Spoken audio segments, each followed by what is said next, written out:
ازقناهم ورکو دتا وروڅکو په د باندې رحمتن مهرباني منا د خپل طرفنا من بعد ضراء ورست دغه تکلیف نه چې د تر رسیدلې وي مسد هو چې د تر رسیدلې وي لا یقولن نخام قد بوای هذا لي دا خو زما حق ده یعنی کله ورته ورکی بیا د الله احسان نه مانی بیا وای دا خو زما حق ده بخاری شریف کی حدیث ته عبد الله ابن زبیر رضی الله تعالی عنہ روایت ته چې رسول الله صلی الله علیه وسلم فرمایي چې کچېره یو سړی ته پورا یو وادي یعنی دا ټوله وادي ورته مال ورکړل شي نو دی وای چې دویمه مې وای او بیا چې دویمه ورکړل شي دی وای چې دریمه مې وای هم دومره نور وای او دغه رنګ دی وای او رسول الله صلی الله علیه وسلم په دې حدیث کې فرمایي چې دا سړی یعنی دا انسان د حریص دا مړکیږي الا چې دا په خاور باندې مرشي دا په دنیا کې د مالونو باندې نه مړي او دا مسلسل نورم غواړي چې نور وای وما اظن او دې دا وای زه ګمان نه کوم زما خیال نه ده الساعه چې قیامت قائمتن کني رابشي ولا ان رجعت او کچيري بیا زدا قیامت ته ورګرځول شم یعنی قیامت چې قائم هم شي الی ربي زمارب طرف ته زور ته واوړول شم د قیامت ته ان بشکل ما د پرب عنده د الله سره للحسن خ حالت بوي التمم زما خ حالت هم د غرنګي بغلي او مال او دولت وغيرها بالتم دا د خیالو فلا ننبئن بس منغ بخامخا خبر کو دے الذين خبر بکو الذين کسان کفروا چې انکار کړي دي بما عملوا عملنا چې دوی بکول ولا نذيقنهم او منغ به اوروڅکو په دوی باندې من عذاب غلیظ عذاب د سختنا واذا ورکل انعامنا چې منغ احسان کو انعام کو علی الانسان په انسان باندې اعرضا نو دې بشاشي سایډ کی مخواړی ونآ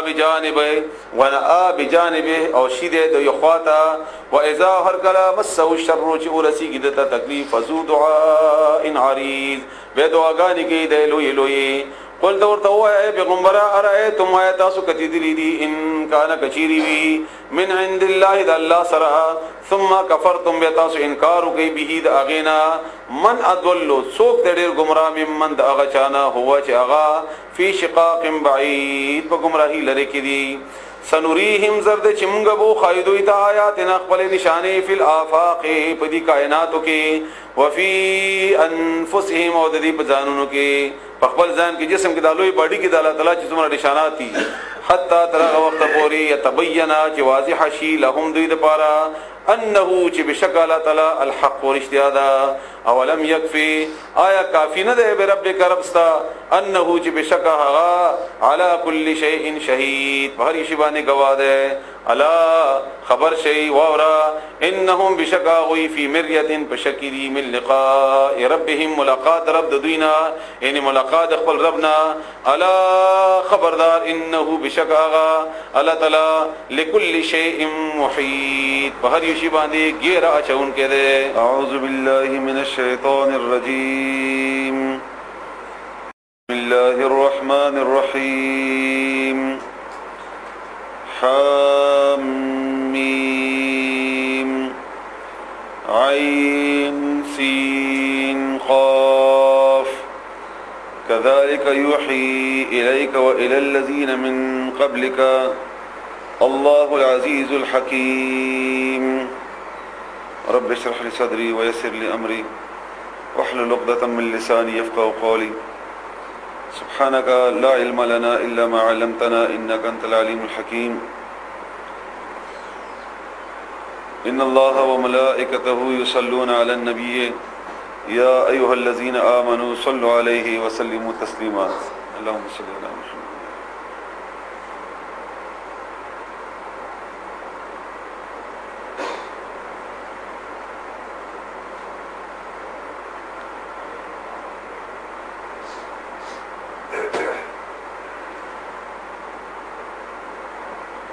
سورة شورى ان شاء الله شروع کو الحمدلله موږ تاسو یو څلوي سوراتونه د قران کریم ولستل الله تعالی د پاغه باندې موږ تاسو ته پوهه او د عمل کولو توفیق راکړي او مزید الله تعالی موږ ته آسان کړي او الله تعالی د موږ تاسو د هر هغه بیماری کا روحاني وي او کا جسمانی وي زموږ الله د هغه لپاره شفا ذریعہ وګرځي لکه څنګه چې قران کریم شفا ده حمیم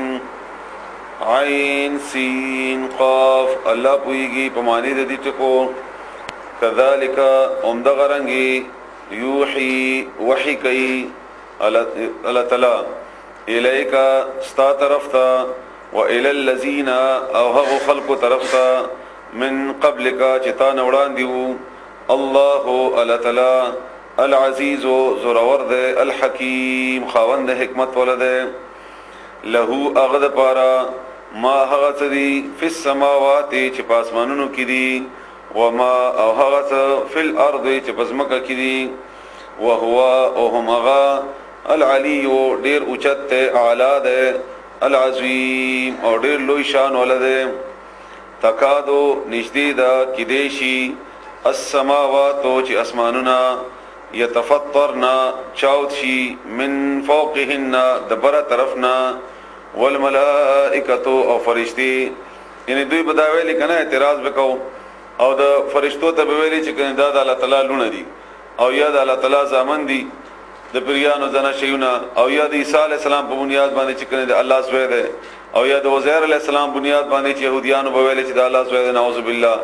نو دا دومره غټه خبره ده چې کې دې شي دی بنیاد باندې د اسمانونو چاوت شي دومره الله تعالی ور باندې خفقيږي او د الله تعالی تبارک کنزله کول دی الله تعالی دې متاسو د دې شرک نه او والملائکه او فرشتي یسبحون تسبیح بیانای بحمد ربک بحمد ربهم په صفات سره په تعریف سره در بخبلنا ويستغفرون او غي بخنه غواړي لمن اغچا د پاره فی الارض چې بزمکه کې دي الا خبردار واورا ان الله بشکل تعالی هو الغفور الرحیم او مغا الغفور مهربان ده بخون کې ده معافي کون کې ده الرحیم او ډېر مهربان ده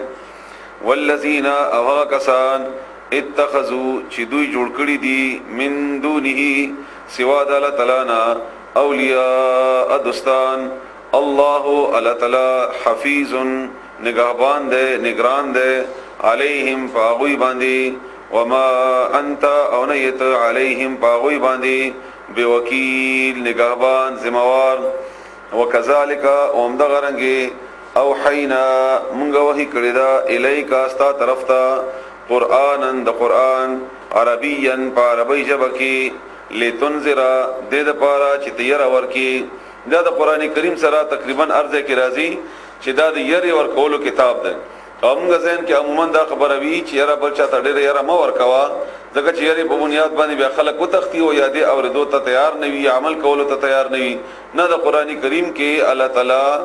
خبره بار بار هم دغه کوي چې دا انذار د باقاعده خلک ویری چې د یری په بنیاد باندې خلکو کې تقوا پیدا وشي او د تقوا په پیدا کېږي د یری په بنیاد باندې او د رسول الله صلی الله علیه و آله وسلم دو صفاتونه الله تعالی ذکر کړی دي چې یو بشیر دی زیر ورکون کې او یو نذیر دی ير ورکون کې نه چې کوم ځای کې د نذیر صفت د رسول الله صلی الله علیه و آله وسلم د پر راغله ده قران کریم کې اغا د بشارت نه زیات راغله ده یعنی زیر ورکول نه زیات خبره د انذار د ير ورکول ځکه چې انسان کې د ير هغه کیفیت پیدا وي به انسان یریږي او هغه ګناهونو نه بیزان بچ کی او دا هم خبره د اصل خبره ده او مخکیم دی باندې بار بار خبره شوې ده چې یو دی نیکی کول دا په خپل ځکه اهمیت لري او ضروری خبره ده پکار هم دا چې انسان کې دا جذبات پیدا وي د شکرې په بنیاد باندې او نیکی عمل نیک عمل کول خو یو د بد عمل نه ځان بچ کول او دا بد عمل نه ځان بچ کول د تقوا وي او دا اصل کې مطلوب دی الله تعالی ته او دا اصل خبره اصل عمده کده کوي سره ډېر زیات نیک عمل کوي خو هغه د بد نه ځان نه بچ کوي هغه نیکی سره بدی هم شامل ده نو دا متقینه ده دا تقوادار نه ده چې دې شي هغه بدی ده هغه نیکان هم وسزي الله تعالی دې حالت نمګه بچ کی نو دا قران کریم څه ده پارا لتنذر دې ده پارا چې تیار ورکی او یری القرى امنا مور جمع کون کی قرى کله مکه ته اشاره ده جمع د نور کلو مرکز د نور کلو اسمغه مرکز ده او امغه دې کې موږ طوافم کو د حرم نه بیا غي سره رسید د الله تعالی څنګه چې الله شان سره مناسبه ده غي سره بر د الله عرش ته پاغه کې باقاعده فرشتي د الله تعالی د دې دربار نه او د عرش نه هغه طواف کوي دا مرکز ده د باقاعده زموږ د نیکانو او د قران کریم او د نور پیغمبرانو او د توحید اشاره دی مکه ته ومن هغه څوک حول